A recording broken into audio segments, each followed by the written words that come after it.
KISW.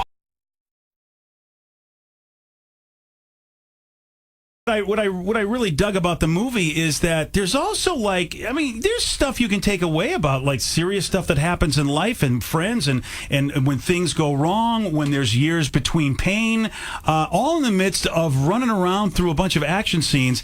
That's not easy to do. It's important. I think the thing is with comedy is you've got to hang it on something. You've got to hang it on good characters and a good story, and then when you do that, you have the luxury of being able to just pull off the comedy gas pedal a little bit and be serious for a few seconds, which makes the comedy even funnier.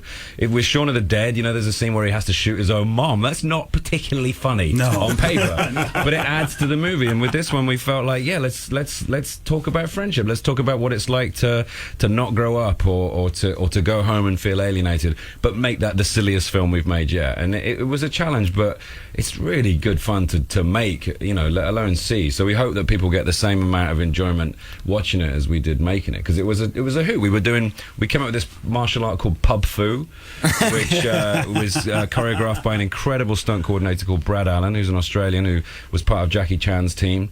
And so it's that really sort of inventive, crazy fighting that you see Jackie doing, and all tied up with some genuine thoughts about what it's like to go home and see your favorite pub taken over by a chain or whatever.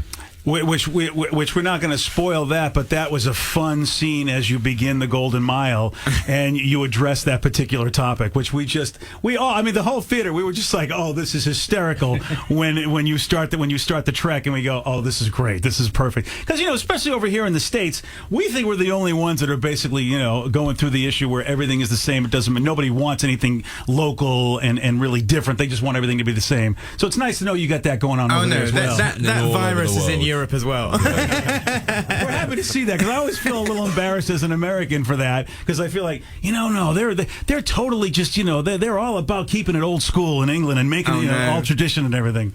Sadly not. The aliens are taking over. Yeah. It's a thing. We actually come up with a verb for it, which is fairly relevant in Seattle, called starbucking, which is the starbucking of the planet. And it's kind of a theme through all three movies, just basically not living life to the fullest, just sort of, if you will, zombieing the way through, which is what I loved about Shaun of the Dead.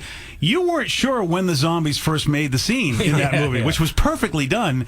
And Edgar, and I have to ask, is that sort of just like the theme you like to put out there? Like, are people really living as they're going through their life? Well, I think it's that thing that you do kind of like roll over for just general kind of like sort of complacency in your life and thinking, oh, I'm happy. I'll let Apple run my life completely. I guess I feel okay about that. And then Simon's character in the film, for most of the film he's like a walking car crash of the man, and but then he becomes like the ultimate rebel, because he's going to be the last person to kind of flip the bird at like everybody else and be like, he's going to go fully off the grid, and it's like, oh, maybe he's actually the ultimate human, because he's not going to sort of, comply. Well, and early in the movie, you see that, Simon's character, Gary, is just a pain in everybody's ass. Yeah. You've known this. You just know as he starts interacting with the gang that you realize he has just been a nightmare for everybody, and yet early in the movie you see, yet they still decide to go hang with him. That has to say a lot about everybody else in that movie, including by the way, I love Martin Freeman. He's just fantastic too. It does say something about, well, how do they feel about their lives if Gary still has somewhat of a hold? Yeah. Absolutely. And also it's about that kind of, this sort of falling back into old patterns. There's a little speech that Eddie Marzan does about the way that, your childhood doesn't mean nothing. It means a lot. Things that happen when you're a kid still stand when you're an adult. And it's very easy for these guys to just fall back into the same old patterns, and Gary is very manipulative. He knows how to get them to do what he wants to do, and as soon as they start drinking, as soon as the alcohol starts to take effect, they become like children again. It's like a time warp. Yeah, exactly. And that's what I loved also with the film is the musical selection. As a big music fan, it's like you use so many great songs from probably for me it was part of my childhood. I'm sure for you guys as well. And it's like it helps bring you into that world as well, just from the soundtrack. I thought the soundtrack was just badass. I love it. Thank you. Yeah, we wrote the script with all of those songs playing.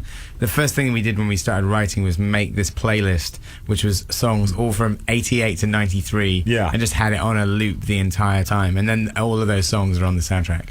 The BJ Shea Morning Experience on 99.9 KISW.